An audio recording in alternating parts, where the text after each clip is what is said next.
Hello friend, आप देख रहे हो हमारा चैनल ग्रो बुक्स। तो आज हम फिर से आपके लिए एक नई बुक लाए हैं, जिस बुक का नाम है यू आर नॉट लिस्टिंग। इसका मतलब सुनना क्यों जरूरी है। इनका लेखक का नाम है केट मर्फी। तो चलिए बुक का आपको दो लफ्ज हम बताते हैं। साल 2020 में रिलीज हुई किताब यू आर नॉट लिसनिंग सीधे तौर पर आपका ध्यान ले जाएगी एक ऐसे संवेदनशील मुद्दे पर जिसे कई बार नज़रअंदाज कर दिया जाता है। हमारे आराध्यों ने कहा भी है कि आपको बोलने से पहले एक बेहतर श्रोता होना चाहिए। सुनने की काबिलियत पर ही बेस्ड है ये किताब। इस किताब में आपको प्रोफेशनल श्रोताओं के एग्जाम्पल भी मिलेंगे, साथ ही साथ ऐसी सकारात्मक प्रैक्टिकल अप्रोच से आपको रूबरू होंगे जिससे आपको कम्युनिकेशन के बेहतर तरीके सीखने में मदद मिलेगी। इसके साथ ही पाठक ये भी सिखाएंगे कि बेहतर बोलने से ज़्यादा अच्छा सुनना क्यों ज़रूरी है। यह बुक किसके लिए है?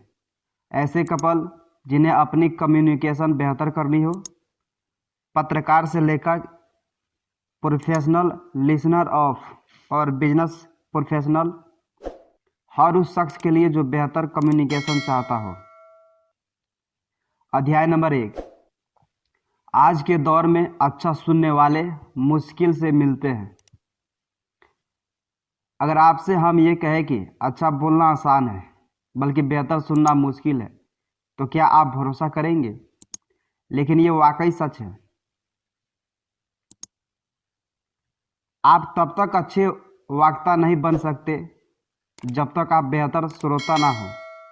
एक बात और, अच्छा सुनना एक तरह चमत्कारी प्रक्रिया है, क्योंकि कभी आप गौर करिएगा कि जब आप किसी को बेहतर ढंग से सुनने लगते हैं तो वह व्यक्ति भी आपको तवज्जो देने लगता है, भले ही वो शख्स आपका बेस्ट फ्रेंड हो या फिर कोई अजनबी हो। लेकिन सिर्फ उसे सुनने की ही प्रक्रिया से आप दोनों के बीच में एक विशेष संबंध स्थापित हो जाता है जिसे लफ्जों पर बयां कर पाना भी मुश्किल होता है। लेकिन आज के सोशल मीडिया के दौर की एक दुखद बात यह है कि लोग हर चीज़ तुरंत और छोटा चाहते हैं।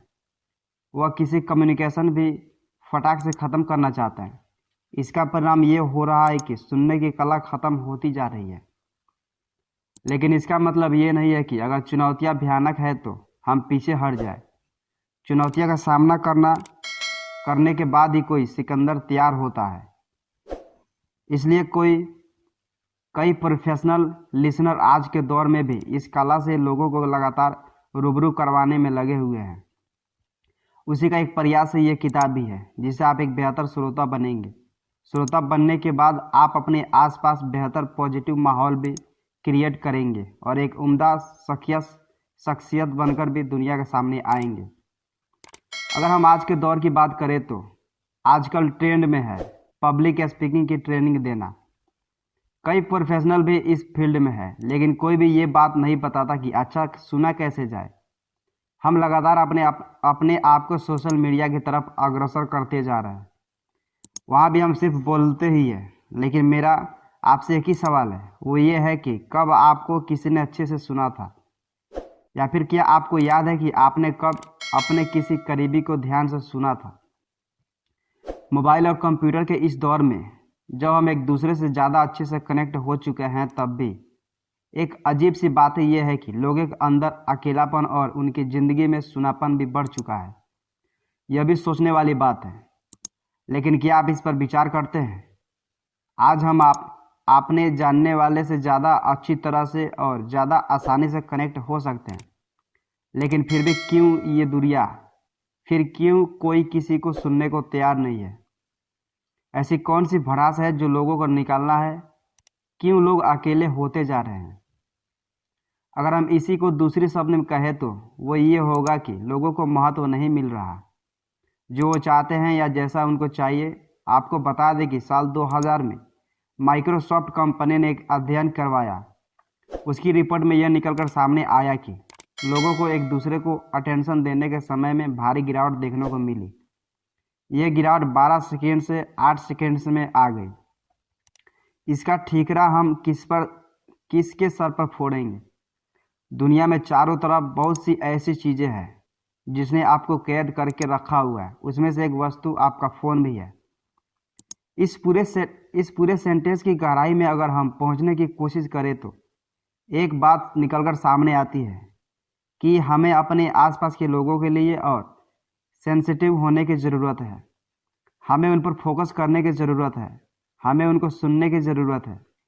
इस किताब के लेखक बताते हैं कि इस दुनिया में जहां आपने अपने आप को गैजेट्स में कैद कर लिया है, वहां आपके आसपास सभी लोग बेहद खूबसूरत और दिलचस्प है। देर बस इस बात की है कि आप उनसे सही सवाल करिए।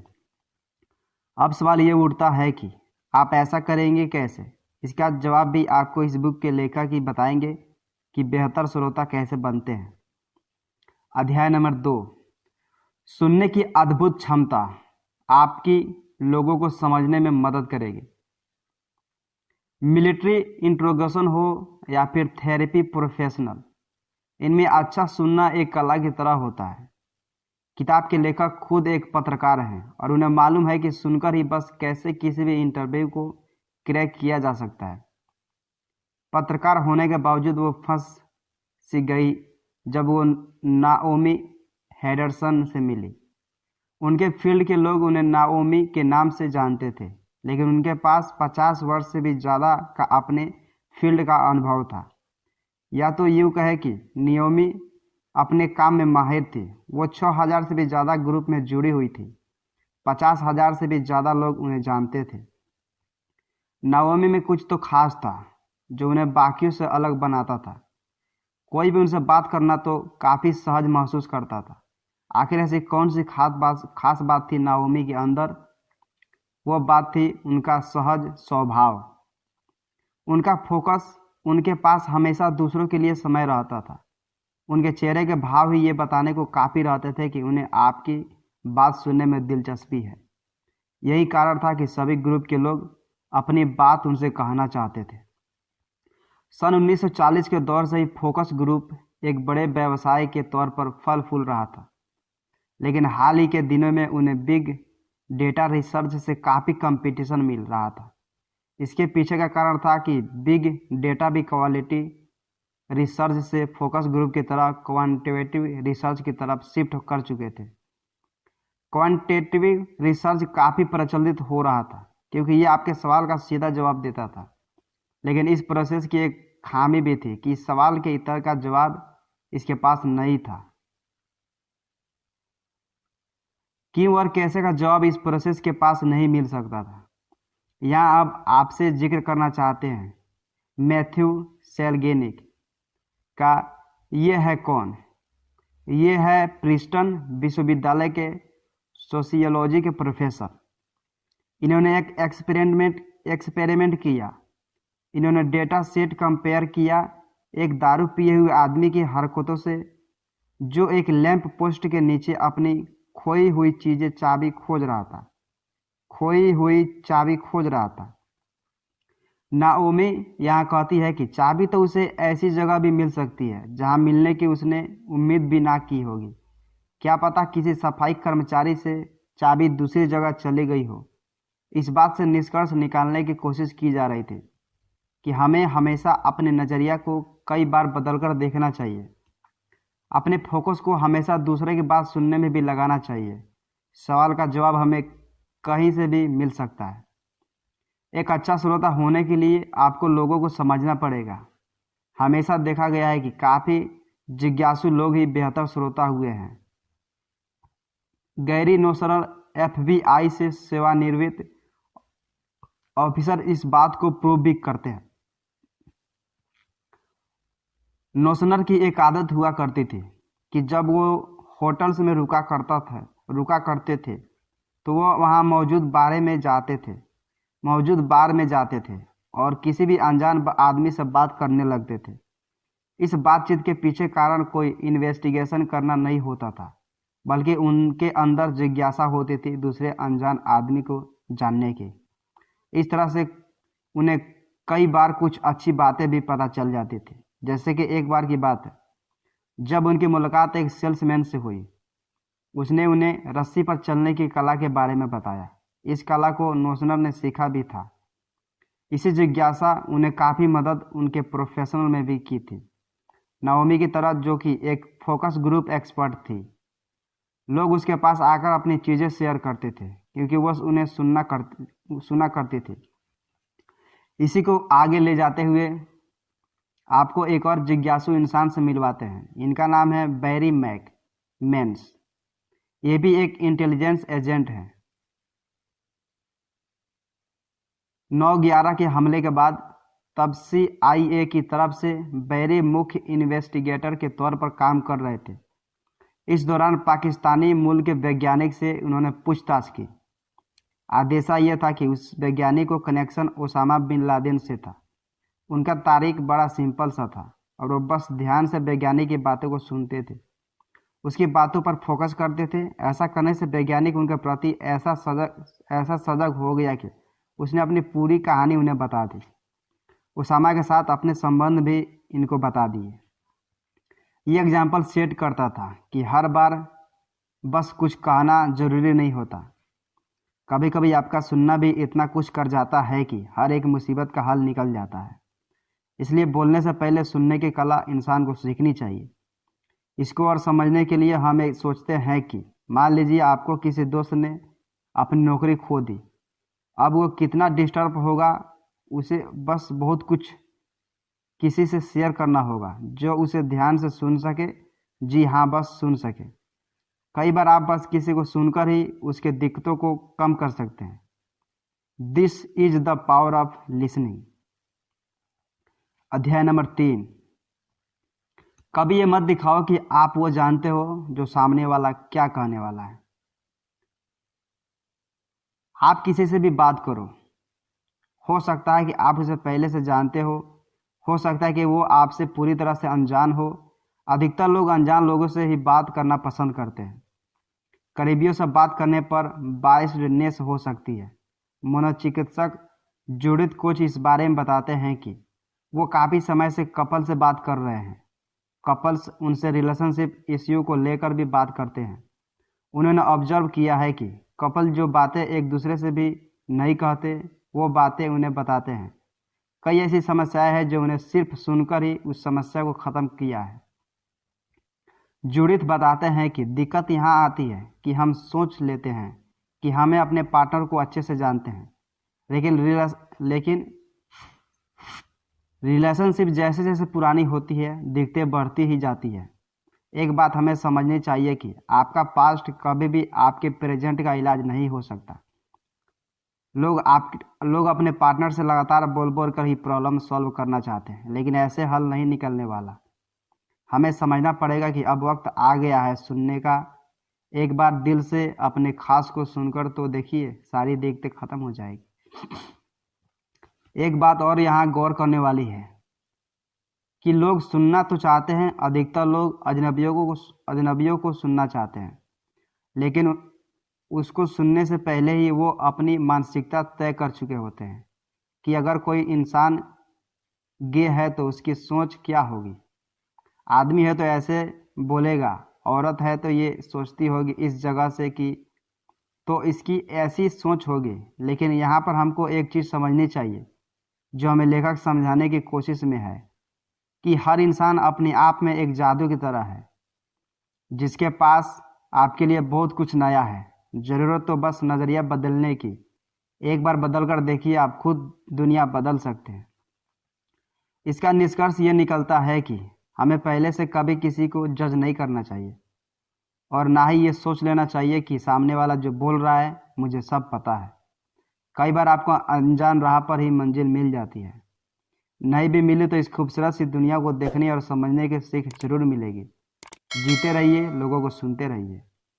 अब बात करेंगे अलग विचारधारा को सुनने की। यह कठिन होता है लेकिन जरूरी भी है। लॉस एंजल्स की में एक रिसर्च की गई। साल था 2016। ये रिसर्च थी न्यूरोसाइंस के ऊपर। इस रिसर्च के चौंकाने वाले रिजल्ट देखने को मिले। उन्होंने कुछ लोगों के दिमाग को स्कैन किया। जिनके राजनीतिक व्यू और बिलीफ अलग अलग थे। फिर उनके सोच को चैलेंज किया। रिजल्ट आया कि अपने से अलग विचारधाराओं को दिमाग बर्दाश्त नहीं कर पाता। ड्यूक विश्वविद्यालय के प्रोफेसर अहमद हरीरी ने इस बारे में कहा कि मानव दिमाग को आदत होती है अपनी सेफ्टी में रहने की। वो अलग तरह का व्यवहार देखना ही नहीं चाहता। ये एक ऐसी टेंडेंसी है जिस पर हमको काम करने की ज़रूरत है। 1817 में ही कवि जॉन कीट्स ने इस बारे में एक खत में लिखा था कि आपको ज़रूरत है कि आप समय की अनिश्चितता को समझें। मनोवैज्ञानिक भी दिमाग के इस तरह के बर्ताव को कॉग्निटिव कॉम्प्लेक्सिटी कहते हैं। अगर आपका दिमाग है या फिर आप अपने आप को इतना तैयार कर ले कि आप अपने से विपरीत विचारधारा को आराम से सुन ले और समझ सके तो आप लोगों को बेहतर ढंग से पढ़ सकते हैं। इसका यह मतलब नहीं होता कि आप सामने वाले से हर बात पर एग्री करें। अगर आपके विचार उसकी बातों से ही नहीं मिल रहे हैं तो भी आप दोनों के बीच में एक अच्छी बातचीत हो सकती है। इसके पीछे का कारण यह है कि आप सामने वाले की बात अच्छे से सुन भी रहे हो और समझ भी रहे हो। आज के दौर में आप देखते होंगे लोग सुनना नहीं चाहते और वो कोई भी बातचीत बस ये कहकर टाल देते हैं कि मुझे समझ नहीं आ रहा। कुछ ये तरीका उनका सिर्फ वहाँ से भाग जाने के लिए होता है। बात पूरी करना ही एकमात्र तरीका होता है किसी भी बातचीत के हल तक पहुँचने का। इसका फ़ायदा ये होता है कि आप सामने वाले को अच्छे से समझ जाते हो, उसके दिमाग को भी पढ़ लेते हो क्योंकि आप उसको अच्छे से सुन लेते हो। इंसानी फितरत होती है कि वो दुनिया को सिर्फ अपने ही चश्मे से देखता है, कभी कोशिश भी नहीं करता यह जानने की कि सामने वाला दिल में क्या चल रहा है। सबसे पहले ये समझने की ज़रूरत है कि हर चीज़ कई एंगल हो सकते हैं। जब आप अपने से अलग लोगों को सुनना शुरू कर देंगे तो आप खुद महसूस करेंगे कि आप रोज़ रोज़ नई चीज़ सीख रहे हैं। आपका व्यक्तित्व रोज़ नई ऊंचाइयों की तरफ बढ़ रहा है। इसलिए आगे बढ़िए और अच्छे लिसनर बनिए। अध्याय नंबर 4। अच्छा सुनना है तो पहले अच्छे सवाल करना सीखिए। आपने देखा होगा कि एक अच्छा श्रोता हमेशा उस बातचीत में कम बोलता है जिससे वो सुन रहा होता है, लेकिन गौर करने वाली बात यह है कि वो जो भी बोलता है सटीक बोलता है।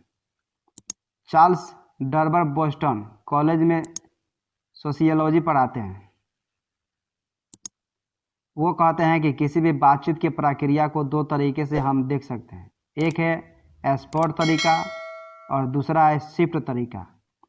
समझिए, अगर कोई आपको अपनी किसी दिक्कत के बारे में बताता है और आप उस दिक्कत को अपने किसी एग्जाम्पल से रिप्लेस करके उसे बात करते हो तो उस तरीके को कहते हैं शिफ्ट तरीका। और अगर आप उसके दिक्कत को सुनकर उसके प्रति अपनी संवेदना व्यक्त करते हो या फिर कोई सवाल करते हो तो उसे सपोर्ट तरीका कहते हैं। जैसा कि आपने देखा होगा कि अधिकतर लोग शिफ्ट तरीके का इस्तेमाल करते हैं, लेकिन जो लोग अच्छे श्रोता होते हैं वो हमेशा स्पॉट तरीके का इस्तेमाल करते हैं। यह ध्यान रखते हुए सामने वाले को यह महसूस ना हो कि आप कोई फॉर्मेलिटी कर रहे हो। जो पहला तरीका है जिसे शिफ्ट कहा गया है, उसका मतलब ये नहीं है कि आप सेल्फिश हो। कभी कभी सच में लोग फिक्रमंद भी होते हैं, लेकिन एक अच्छा लिसनर हमेशा कोशिश करता है कि वह बेस्ट तरीके से कैसे सामने वाले की मदद कर सके। एक क्रिश्चियन ग्रुप है जिसका नाम कवाकर्स। उन्होंने सिर्फ और सिर्फ लोगों को सुनने के लिए एक कमेटी का गठन किया। इस कमेटी का नाम था क्लियरनेस कमेटी। इस कमेटी ने कुछ लोगों को चुना जो कई लोगों के दिक्कतों को अच्छे से सुनते हैं और स्पोर्ट्स सिस्टम के माध्यम से उसे हल करते हैं। लोगों को बस ये सीखने की असल में सुनते कैसे हैं, ये भी एक बहुत बड़ा काम है, क्योंकि आज के दौर में बस सबको बोलना ही है, लेकिन उन्हें सुनने वाला कौन है? क्या कभी किसी ने यह सवाल किया है कि अगर किया हो तो जवाब पहले ही मिल जाता। सुनना एक आर्ट है जिसको सीखने में पूरी की एक उम्र गुजारनी पड़ती है। हर जगह कई लोग यही चाहते हैं कि वो बोलकर पूरी महफिल लूट ले, सभी उनकी तारीफ करते रहें।